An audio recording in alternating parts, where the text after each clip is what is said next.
అదే Telugu Desam party head office మీద వందల మందిని పంపి దాడిని చేయించారు. ఏ పార్టీ అధికారంలో ఉన్నా కూడా అపోజిషన్ పార్టీ మీద అలా చేయదు.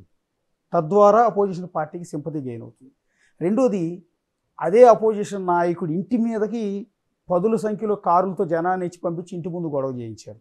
And then that to sympathy gain అవటం కారణం. ఇక మూడోది, సరే తప్పు ఉందా ఒప్పు ఉందా కోర్టులు తేలుస్తాయి, ఒక కేసు ఫైల్ చేసి అపోజిషన్ లీడర్ని జైల్లో పెట్టించారు ఒక 53 రోజులు. సో ఇవన్నీ కూడా సింపతి. నేనేమంటే చంద్రబాబుని సపోర్ట్ చేయట్లేదు, చంద్రబాబుది కరెక్ట్ అని కూడా నేను అనట్లా.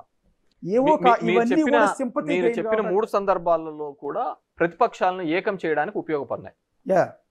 దాంట్లో మనం అదే మొదటిది ఒకసారి చంద్రబాబు నాయుడు ఏడ్చడం వల్ల వాళ్ళ కమ్యూనిటీలో అంతా పోలరైజ్ కావడం జరిగింది. చంద్రబాబు నాయుడు జైలుకు పోవడం వల్ల వాళ్ళ కార్యకర్తలందరూ కూడా పోలరైజ్ కావడం జరిగింది.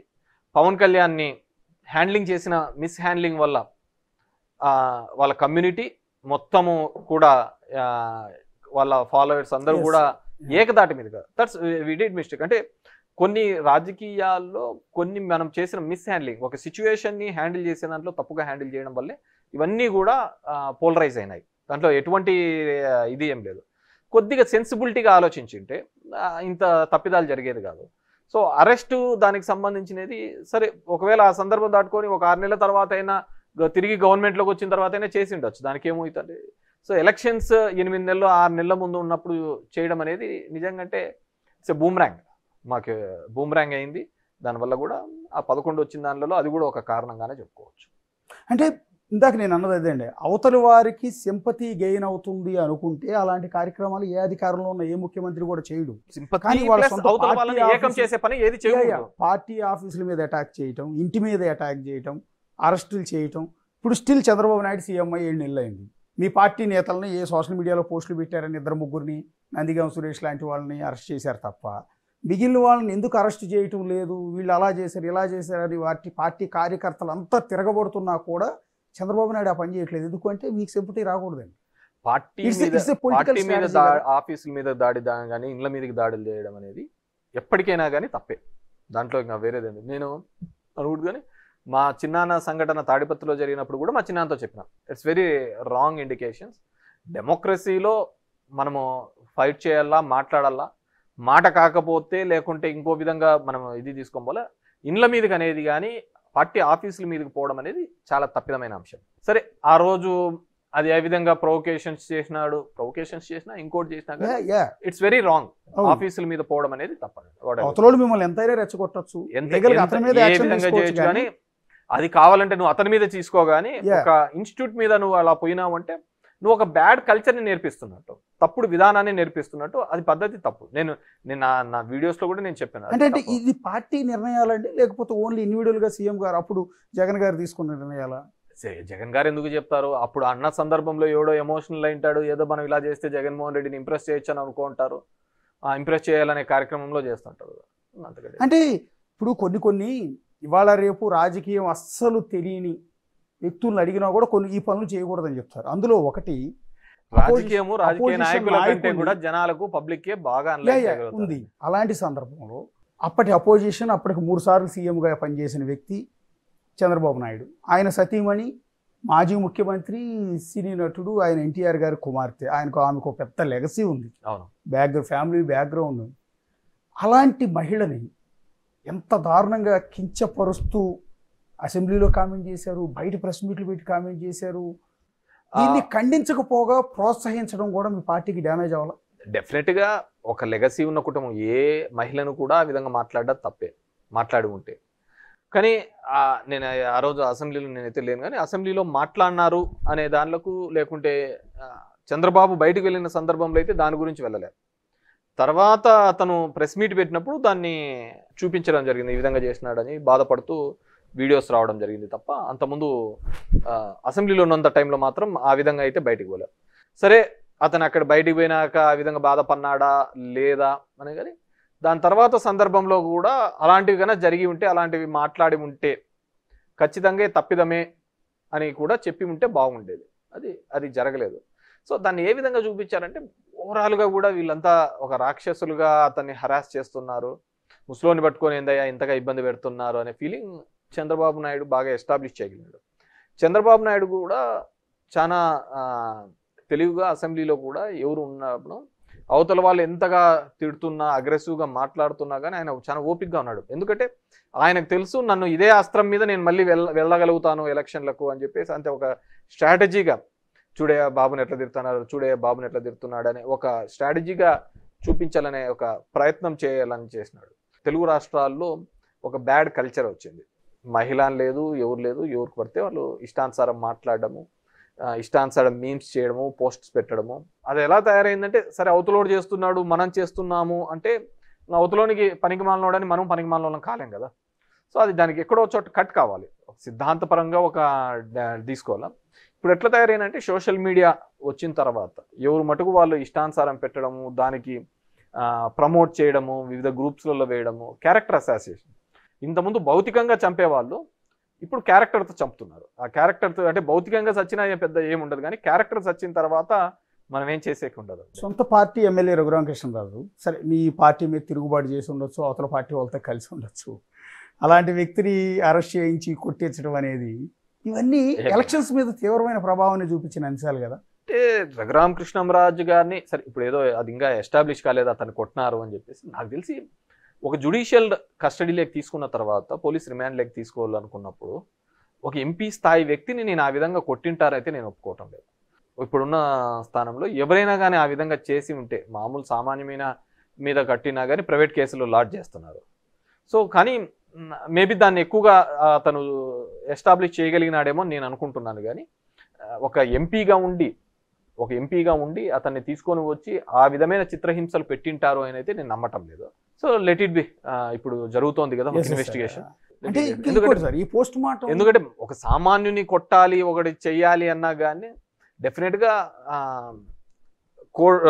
కోర్ట్స్లో మళ్ళీ ప్రైవేట్ కేసులు వేయడము, ఏదైనా ఉంటే ఇంజురీస్ చూపించడము, ఇవన్నీ కూడా జరుగుతాయి. ఖచ్చితంగా అటువంటి పోలీస్ అధికారుల మీద కూడా క్రిమినల్ కేసెస్ లాడ్జ్ చేసిన సందర్భం ఎన్నో ఉన్నాయి. సార్ అధికారంలో ఉన్నప్పుడు పార్టీ తరఫున ఎమ్మెల్యేలు, పార్టీ తరఫున ఉన్న నేతలు మాట్లాడే భాష అనేది చాలా కీలకం. అది టీడీపీ వాళ్ళైనా మీ పార్టీ వాళ్ళైనా.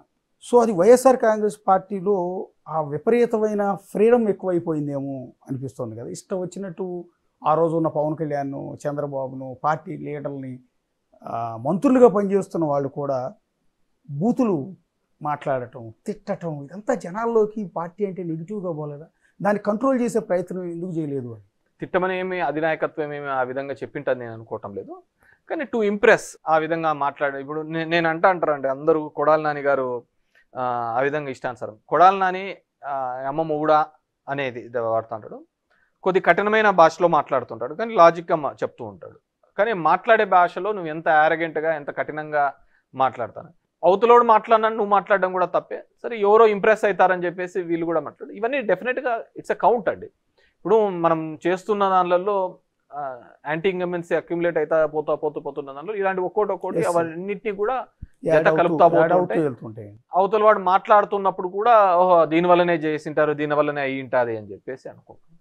ఇప్పుడు మీ పార్టీలో మీరు అధికారంలో ఉన్నప్పుడు జగన్ గారిని వీరుడు, సూర్యుడు అని కొరిగిన వాళ్ళు, ఆయన దేవుడు అన్న వాళ్ళు కూడా వన్స్ ఓటమి పాలవగానే పార్టీ విడిచి వెళ్ళిపోతూ ఉన్నారు. ఎవరు మంత్రులుగా పనిచేసిన వాళ్ళు వెళ్ళిపోతున్నారు. బాలినేని శ్రీనివాసరెడ్డి, ఆళ్ళ నాని లాంటి వాళ్ళు డిప్యూటీ సీఎం చేశాడు ఆయన ఏకంగా. తర్వాత ఎమ్మెల్సీలు ఇచ్చారు, ఎంతమందినో కాదని. వాళ్ళు ఎంపీలు వెళ్ళిపోతూ ఉన్నారు. అంటే దాంట్లో వంట ఉన్నాయండి. జగన్మోహన్ రెడ్డి ఒక సోషల్ ఇంజనీరింగ్ కాన్సెప్ట్ తీసుకొని వచ్చి ఒక కొత్త రూపాన్ని తీసుకొని రావడం. ఇప్పుడు ఆర్ కృష్ణయ్య ఉన్నాడు, తెలంగాణ నుంచి తీసుకొని వచ్చి అక్కడ ఇచ్చినాడు. హీ విల్ రిప్రజెంట్ బీసీలు తరఫున తప్పిదమే కదా. ఏం రిప్రజెంట్ చేసినాడు? చేయలేకపోయినాడు కదా.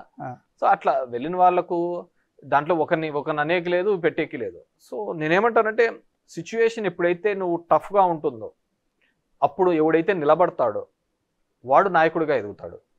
ఆ సందర్భంలో నువ్వు తట్టుకోలేక చిన్నవి నా ఇంటి మీదకి వచ్చినారు, నా ఆస్తులు కొట్టేస్తున్నా, నా భూములు తీసుకుంటున్నా, నా డబ్బులు పెడుతున్నా, నా మీద కేసులు పెడుతున్నారు అని పార్టీ మారుతా అంటే ఇంకా నువ్వు నీలో వ్యక్తిత్వం ఏముంటుంది? టఫర్ టైమ్స్లో when you stand for the party or when you stand for the leader అప్పుడు నువ్వు ఒక నాయకుడిగా ఎదుగుతావు. అంటే ఈ సందర్భం కాదు, వ్యాపారంలో కావచ్చు, ఏదైనా కాదు. సింపుల్ థింగ్ చెప్తాను. జగన్మోహన్ రెడ్డి గారు నాకు ఎందుకు అంత ఇష్టము వైఎస్ఆర్ కాంగ్రెస్ పార్టీతో, నాకు వాళ్ళ కుటుంబంతో, మాకు థర్డ్ జనరేషన్ రాజారెడ్డి గారిని చూశాను, రాజశేఖర్ రెడ్డి గారిని చూశాను, జగన్మోహన్ రెడ్డి గారిని చూశాను. ఎందుకు అంటే ఎంతో మంది ముఖ్యమంత్రుల కొడుకులు వచ్చినా కానీ జగన్మోహన్ రెడ్డి అనే వ్యక్తి అక్రాస్ ద ఆల్ ఆర్ట్స్ నిలబడి, చంద్రబాబు నాయుడు లాంటి వ్యక్తికి అతని కుతంత్రాలకు నిలబడి జైలుకు పోయి వచ్చినా కానీ, ఫైనాన్షియల్గా ఇబ్బంది పడినా కానీ నిలబడినాడు, గెటాన్ అయినాడు, ఒకసారి ముఖ్యమంత్రి అయినాడు, ఎవడు కాలేదు. సో ఇప్పటికు కూడా ఒక పాలసీలో రెండు భావజాలాల మీద పార్టీలు నడుస్తాయి. ఇప్పుడు భావజాలాలు ఎక్కడ ఉన్నాయి, లేవు కదా పార్టీలలో, అంత డబ్బులకే పోతున్నారు తప్ప, అవకాశవాదం తప్ప భావజాలాలు. రెండు భావజాలు, చంద్రబాబు నాయుడుది ఒక వ్యక్తిత్వం పోతుంది, దానికి అగెనిస్ట్ వ్యక్తిత్వం అనేది జనంలో ఉంటుంది. కమ్యూనిస్టులు ఎట్లుంటారు, క్యాపిటలిస్టులు అలాగే ఉంటారు. సో ఇద్దరిది సరిపోయిన దాంట్లో దీనికి మద్దతు తెలిపే వాళ్ళు ఉంటారు, దీనికి తెలిపే. నేను చంద్రబాబు యొక్క ఆలోచన విధానాన్ని ఇతను వ్యతిరేకిస్తే జనానికి ఏదో మేలు చేయాలని వాళ్ళ నాన్న నుంచి వాళ్ళ తాత నుంచి ఒక లెగసీని మా నాన్న పేరు నిలబెట్టాలనే కార్యక్రమంలో చేస్తున్నప్పుడు ఐ అప్రిషియేట్ హిమ్. ఎందుకంటే ఒక నాయకుడిగా ఒక చిన్న వయసులో నిలబడినాడు అక్రాస్ ద ఆల్ ఆర్ట్స్. ఎంతోమంది ఇబ్బంది పెట్టినారు, తొక్కలను చూసినారు, ఇది చేసినారు, కానీ నిలబడినాడు. అదేవిధంగా దేశంలో ఒక సాంప్రదాయాన్ని క్రియేట్ చేయాలని చెప్తే చెయ్యాలి హామీనని నెరవేర్చినాడు. నెరవేర్చిన తర్వాత సరే సక్సెస్ ఫెయిల్యూర్ అనే తర్వాత ఒక ఆలోచన విధానం, నేను చెప్తే మాట తప్పను అనేది రాజకీయ నాయకులలో, రాజకీయ నాయకులలో ఎంతమంది ఉంటారు చెప్పండి. సరే 1-2 ఉండొచ్చు, అటు ఇటు పొలిటికల్గా అకామిడేట్ చేసే దానిలో 1-2 ఉండొచ్చు, కానీ ప్రజలకు ఇచ్చిన హామీల్లో నెరవేర్చడానికి ఒక యజ్ఞంలా చేశాడు. నేను ఎందుకు చెప్తున్నానంటే, మీరంతా ఫ్రీబీస్ అన్నాడు, అది చెప్పిన మాట కోసం చేశాను. దానికోసము ఆ సంక్షేమం కోసం మాకు పెట్టిన ప్రతి మీటింగ్ల కోసం మీరు తిరగండి, నేను ఏదైతే చెప్పానో ఆ బటన్ నేను నొక్కుతాను, మీరు తిరగండి అని చెప్పేసి మమ్మల్ని అందరినీ పంపించేస్తున్నారు. ఎందుకంటే అతను అన్నాడు అనమాట, నేను చేసి నిరూపిస్తాను అని. మేబీ ఇప్పుడు ఫెయిల్ అయింది కాబట్టి ఇవన్నీ ఫెయిల్యూర్ మోడల్స్. అంటే మీరు అధికారంలో ఉన్నప్పుడు కూడా మీకు ప్రజలు ఒక హింట్ ఇస్తూ వచ్చారు, మీరు గమనించారా? నాకైతే ఎక్కడ సంవత్సరం ముందు, బహుశా ఎలక్షన్కి ఒక సంవత్సరంన్నర ముందు అనుకుంటా, సమ్ ఎమ్మెల్సీలు, లోకల్ క్యాండిడేట్ ఎమ్మెల్సీ కావచ్చు, లోకల్ బాడీ ఎలక్షన్స్ కావచ్చు జరిగినప్పుడు 3 ఎమ్మెల్సీలు టీడీపీ గెలిచింది. మీ పార్టీ నుంచి 4 ఎమ్మెల్యేలు మీరు అధికారంలో ఉన్నారని తెలిసి కూడా వాళ్ళకి ఓటేశారు ధిక్కరించి. అంటే సో ఇవన్నీ హింట్స్ అనిపించలేదా మీకు? అరే తేడా కొడుతోంది. ఎప్పుడైనా కానీ గ్రాడ్యుయేట్ ఎలక్షన్స్ ఎప్పుడే కానీ యాంటీ గవర్నమెంట్ జరుగుతాయి, అది రాసి పెట్టుకోండి. యాంటీ గవర్నమెంట్ జరుగుతాయి గ్రాడ్యుయేట్ ఎలక్షన్స్. ఎందుకంటే బేసిక్గా ఎంప్లాయీస్ అనే వాళ్ళు మాకు అప్పటికే నెగిటివ్ అయిన మాట వాస్తవం. సో వాళ్ళు బాగా పోలరైజ్ చేసేది, గ్రాడ్యుయేట్స్ని వీళ్ళందరినీ బాగా పోలరైజ్ చేసినారు. అండ్ ఆ ఎలక్షన్స్ కూడా మేము సరిగ్గా చేసుకోలేకపోయాం. సో బేసిక్గా రాయలసీమ ప్రాంతంలో అయితే నిజంగా అంటే నాకు ధర్మవరంలో కావచ్చు, దీనిలో కాదు, నేను నిజంగా అంటే ఆ విధంగా నెగిటివ్గా జరుగుతోంది, నెగిటివ్గా నాకు కనపడుతుంది అనేది నేనైతే గుర్తించలేకపోయాను. మీరు ఇంతకుముందు అన్నట్టుగా ఎక్కడైనా కాన్స్టిట్యూన్సీలో కనిపించలేదు, మా కాన్స్టిట్యూన్సీలో కనపడలేదు, చాలా తక్కువ ఉంది అక్కడ. ఎందుకంటే మీరు కష్టపడ్డారు, నేను కష్టపడ్డాను. మీ మాదిరిగా కష్టపడిన ఎమ్మెల్యే లేరు ఆ పార్టీలో. నిజానికి మీరు అన్నట్టు జగన్ గారు ప్రతిసారి మీటింగ్ పెట్టి గడప తిరగండి అని టార్గెట్లు ఇచ్చి, ఒక్కొక్కరికి ర్యాంకులు ఇచ్చి, ఇంత హడావుడి చేసి తిరగని ఎమ్మెల్యేని పట్టుకుని తిట్టేవాళ్ళు మీటింగ్లో. అంత చేసినా కూడా చాలా మందికి ఒళ్ళొంగల. మీరు తిరిగారు. మేబీ నేను నా నియోజకవర్గం అదే నాకు మొత్తం అదే బాయిలో కప్పలాగా నేను దాంట్లోనే బతికానేమో, అందుకు ప్రపంచం ఏం జరుగుతుందో నాకు కనపడలేకపోయింది. సో నాకైతే కనపడలేదు. సరే, కానీ జగన్మోహన్ రెడ్డి గారు చూడండి, మీరు పొలిటికల్ సిస్టంలో 90 మంది క్యాండిడేట్లను మార్చినాడు. అవును, అంటే మోర్ దాన్ 50% క్యాండిడేట్లను, 12 మంది ఎంపీలను, 78 మంది ఎమ్మెల్యే క్యాండిడేట్లను మార్చి సోషల్ ఇంజనీరింగ్ అని చెప్పి తీసుకు. ఎవడైనా ఇంత ఈ విధంగా చేస్తారో చెప్పండి? అంటే ఐప్యాక్ మీద ఆధారపడ్డాడని కదా. ఐప్యాక్ అనేది కాదు, నువ్వు జనంలోకి తిరగలేదు అని తిరగలేదని చెప్పి మార్చినాడు. ఏం చెప్పాలా? సో కాదండి, అదంతా కూడా ఐప్యాక్ సజెస్ట్ చేసింది, ఐప్యాక్ ఏది చెప్తే అది చేశాడు, ఐప్యాక్ చెప్పింది కాబట్టి 90 మందిని మార్చాడు. ఎవరు వీళ్ళు 90 మంది ఎమ్మెల్యేలు అంటున్నారు, వీళ్ళు తిరగలేదని చెప్పింది ఐప్యాక్, వీళ్ళు మారిస్తే తప్ప ఇక్కడ గెలవలేదు. దీంట్లో 2 ఉన్నాయండి. ఇక్కడ కేసీఆర్ ఎప్పుడైతే మార్చలేదు కాబట్టి ఓడిపోయినాడు అని వచ్చిందో, ఇక్కడ అందరూ ఏమంటారు, టీఆర్ఎస్ కన్నా క్యాండిడేట్లను మార్చింటే కన్నా గెలిచేదేమో అని చెప్పేసి. It's big question again. So ఈయన ఇక్కడికి వచ్చిన తర్వాత మార్చలేదు కాబట్టి మనము అది మా కష్టమైనా నష్టమైనా ఏదైనా కాబట్టి మార్చేద్దామని చెప్పేసి ఆ 78 మందిని మీరు అనుకున్నట్టుగా ఆ 78 మందిని మార్చినాడు. ఆ 78 మంది చోట ప్రతి క్యాండిడేట్ కూడా 10 నుంచి 15,000 ఓట్లు ఖచ్చితంగా ఇన్ఫ్లుయెన్స్ చేస్తాడు కదా. ఇప్పుడు చూడండి, తెలుగుదేశం పార్టీకి కృష్ణదేవరాయలు కావచ్చు, మాగుంట కావచ్చు, వేమిరెడ్డి కావచ్చు, మేము క్యాండిడేట్లను ఇచ్చినాం వాళ్ళకు. వాళ్ళ 40 ఏళ్ళ పార్టీ రాజకీయ చరిత్ర అంటాడు, వాళ్ళకి ఎంపీ క్యాండిడేట్లే లేకపోతే మేము ఇచ్చినాం వాళ్ళకి ఎంపీ క్యాండిడేట్లు. లేదంటే ఆ 3 ప్రాంతాల్లో వాళ్ళ క్యాండిడేట్లే లేవు, తీసుకొని వచ్చి ఇచ్చినామా లేదా?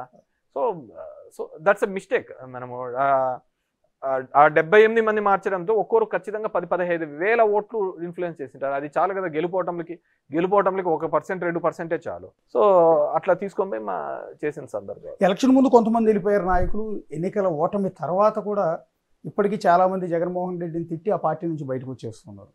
సరే, తిట్టిన వాళ్ళ సంగతి వదిలేద్దాం. పద్ధతిగా బయటకు వచ్చే విజయసాయి రెడ్డి గారి గురించి మాట్లాడుతున్నాం. ఎందుకు వచ్చాడు ఏంటనేది ఎవరికి అర్థం కావట్లేదు. మీకేమన్నా ఐడియా ఉందా? నాకు కూడా పెద్ద ఇది లేదు. నాకు విజయసాయి రెడ్డితో మొదటి నుంచి సంబంధాలు తక్కువే. నేను బేసిక్గా అతన్ని కూడా పొలిటికల్ గా కూడా ప్రెషర్స్ పెట్టినారని నేను అనుకుంటున్నాను. ఆ కాకినాడది రోజు కంటిన్యూస్ గా పేపర్లలో చూస్తున్నాం కదా, సెటిల్ అయ్యింది అనుకున్నారు. కానీ ఇంకా ఈడీ కేసులు ఇవన్నీ కూడా, అప్పుడు విజయసాయి రెడ్డి మాత్రమే కేసులలో ఉండే నిందితుడు. ఈ రోజు వాళ్ళ కుటుంబం వచ్చింది. సో ఎంతైనా కానీ కుటుంబం మీద వచ్చేకల్లా ఆ సెన్సిటివిటీ వేరు. సో మేబీ ఆ విధంగా ఆలోచించినాడు. సరే, అతని వల్ల పార్టీకి మంచి జరుగుతుందా నష్టం జరుగుతుందా లేకుంటే మేలా ఇది అనేది మా ప్రాంతంలో అతను రీజనల్ కోఆర్డినేటర్గా లేదు. సో అక్కడ ఉన్న ఉత్తరాంధ్ర నాయకుల్ని, ఉత్తరాంధ్ర ప్రజలను అడిగితే వాళ్ళు చెప్తారు ఆయన వల్ల పార్టీకి నష్టం జరిగింది ఆ ప్రాంతంలో, లేకుంటే ఆయన ఉండింటి లాభం జరిగేదా అని చెప్పేసి ఆ విధంగా మనకి. అంటే బేసిక్గా రాజశేఖర రెడ్డి గారికి కేవీపీ రామచంద్రరావు గారు ఆత్మ అని చెప్తుంటారు. ఆ టైప్లో జగన్ గారికి ఆత్మ విజయసాయి రెడ్డి అని చెప్తూ ఉంటారు. ఎందుకంటే మొదటి నుంచి ఆయనతో పాటు నడిచిన వ్యక్తి, ఆ కుటుంబంతో అత్యంత సాన్నిహిత్యం ఉన్న వ్యక్తి. రెండోది, ఆయనతో పాటు సిబిఐ కేసుల్లో అక్యూజ్డ్ నెంబర్ 2గా ఉండి జగన్ గారితో పాటు జైలుకు కూడా వెళ్ళొచ్చిన వ్యక్తి 16 నెలల పాటు. అంటే చాలా కీలకమైన వ్యక్తి. అలాంటి వ్యక్తి పార్టీని వీడటం వల్ల ఎఫెక్ట్. రేపల్లి అతను కూడా మాట్లాడు కదా, అతనికి కౌన్సిల్ ఓడిపోయినా కానీ, అతనికి చేసినా కానీ మోపిదేవికి, తర్వాత రాజ్యసభ చేసినా కానీ అతను కూడా మాట్లాడు కదా. దాంట్లో ఆత్మ పరమాత్మలు అనేది ఎక్కడ ఉన్నాయండి? ఆత్మలు పరమాత్మలు అన్ని పోయినాయి. ఇప్పుడు రాజశేఖర రెడ్డి చనిపోయిన తర్వాత కేవీపీ గారు వాళ్ళ కుటుంబానికి ఉండాలి, మరి ఆయన ఏం లేడు కదా. ఆయనతో పాటు ఉన్న తెల్ల జుట్టు సూర్యుడు ఉండే, ఆయన కూడా జగన్మోహన్ రెడ్డితో ఏం సేల్ కదా. That depends. కొంతమంది ఇప్పుడు మా నాన్నతో కంఫర్ట్గా ఉన్న వాళ్ళు నాతో ఉండాలని ఏం లేదు, నాతో ఉన్న వాళ్ళు నా తమ్ముతో ఉండాలని లేదు, నా కొడుకుతో ఉండాలని ఏం లేదు. సో మేబీ అంత టఫ్ టైంలో నిలబడిన అతను మేబీ ఇప్పుడు నిలబడలేము అనే ఒక అదే చెప్పాను కదా, కుటుంబంలో ఉన్న వాళ్ళ మీద కేసులన్నీ వచ్చేకల్లా ఇబ్బంది పడుతున్నాడేమో అనుకుంటున్నాను. ఎందుకంటే అంత పెద్ద వ్యక్తి పార్టీ నుంచి వెళ్ళిపోతే అతను నిలబడతాడు, తన కుటుంబం నిలబడలేకపోయిందేమో, అల్లుడు కుటుంబం నిలబడలేకపోయిందేమో. అదేనండి, ఇలాంటి సందర్భంలో విజయసాయి రెడ్డి లాంటి కీలకమైన వ్యక్తే పార్టీ వీడితే మిగిలిన పార్టీ నాయకులందరిలో కూడా ఒక అలజడి మొదలవుతుంది, ఆందోళన మొదలవుతుంది కదా. ఈ ఎలక్షన్స్ కంటే ముందు 8 నెలలు, 2 సంవత్సరాల ముందు వాళ్ళ చెల్లెలు కూడా విడిపోయింది కదా. తన కోసం పాదయాత్ర చేసింది కదా. తన బ్లడ్ రాజశేఖర రెడ్డి గారి కూతురే అయిపోయి శత్రువులు కూడా ఆ విధంగా మాట్లాడరు, అంతకంటే ఎక్కువగా మాట్లాడుతుంది కదా. శత్రువులు కూడా మాట్లాడినంత మాట్లాడుతాను కదా. వాళ్ళమ్మ విజయమ్మ కూడా ఇది విభేదించింది కదా. సో దీంట్లో ఆత్మ పరమాత్మలు, కుటుంబ బాంధవ్యాలు దీనిల కోసం కాదు. చంద్రబాబు యొక్క భావజాలాలు దాని వ్యతిరేక భావజాలు. నేను ఆ వ్యతిరేక భావజాలాలకు ఆ పిల్లికి గంట కట్టి నిలబడిన వ్యక్తి జగన్మోహన్ రెడ్డి. నేను అతనితో ఉన్నాను. జగన్మోహన్ రెడ్డి అనే వ్యక్తే లేకపోయి ఉంటే ఇంకేముంటాండే? ఒక డెమోక్రటిక్ సిస్టంలో లీడర్ ఆఫ్ అపోజిషన్ ఎంత స్ట్రాంగ్గా ఉంటా అంటేనే ప్రజాస్వామ్యం ఉంటుంది. నేను 151 రావడము తప్పే, చంద్రబాబు నాయుడుకి ఇప్పుడు 164 రావడము తప్పే. రెండూ తప్పే. ఆంధ్ర ప్రజలు చాలా ఆలోచించుకొని చేయాలి. ఎవడు నాయకుడు బాగుంటాడు, ఎవరి వల్ల అయితే దీనిలోకి బాగుంటుంది. ప్రజాస్వామ్యంలో ఇది లేకపోతే, ప్రతిపక్షం అనేది లేకపోతే వీళ్ళు ఆడిందే ఆట. ఎవడు అబ్రహీం లింకన్ చెప్పినా, ఇంకో రాజకీయవాది ఎవడు చెప్పినా కానీ, ఇప్పుడు కాంగ్రెస్ అనేది కానీ బలం పడకపోతే మోడీది ఇష్టారాజ్యం అయిపోతుంది కదా. సో ఇప్పుడు కూడా అంతే, తెలుగుదేశం పార్టీని కూటమిది ఇప్పుడు ఇష్టారాజ్యం అయిపోయింది ఆంధ్రప్రదేశ్లో. డెఫినెట్గా ఇవన్నీ కూడా మార్క్ మై వర్డ్స్ మళ్ళీ రిపీట్ అవుతుంది. మళ్ళీ 5 సంవత్సరాల్లో ఖచ్చితంగా వైఎస్ఆర్సీపీ మళ్ళీ ఎనికి వస్తుంది, గెలవబోతుంది. అంతే, దాంట్లో వేరే. అంటే మన వైపు నుంచి ఏ తప్పు లేకుండానే కన్న తల్లి బయటికి వెళ్ళిపోయింది, కన్న తల్లి తోడబుట్టిన చెల్లెలు బయటికి వెళ్ళిపోయింది. సో ఆత్మ అని చెప్పుకుని విజయసాయి రెడ్డి కూడా బయటికి వెళ్ళిపోయాడు. మీరు చెప్తున్నట్టు ఆయనతో పాటు జైలుకెళ్ళి మోపిదేవి లాంటి వ్యక్తి బయటికి వెళ్ళిపోయాడు. సో ఎందుకు అంటే మన వైపు నుంచి ఏ తప్పు లేకుండా ఎంతమంది మనల్ని విడిచి మనల్ని కాదు అనుకుని బయటికి వెళ్ళిపోతున్నారంటే, ఆమె ఎప్పుడు 2 years బ్యాక్ వెళ్ళింది కదా. సరే, వాళ్ళ పర్సనల్ ఇష్యూస్, ఏదో ప్రాపర్టీస్ ఇష్యూస్, ఇంకోటో విజయమ్మ గారు నేను కూతురుగా నిలబడాలా అని చెప్పేసి ఫస్ట్ ఇక్కడ తెలంగాణలో పార్టీ పెట్టింది షర్మిలమ్మ.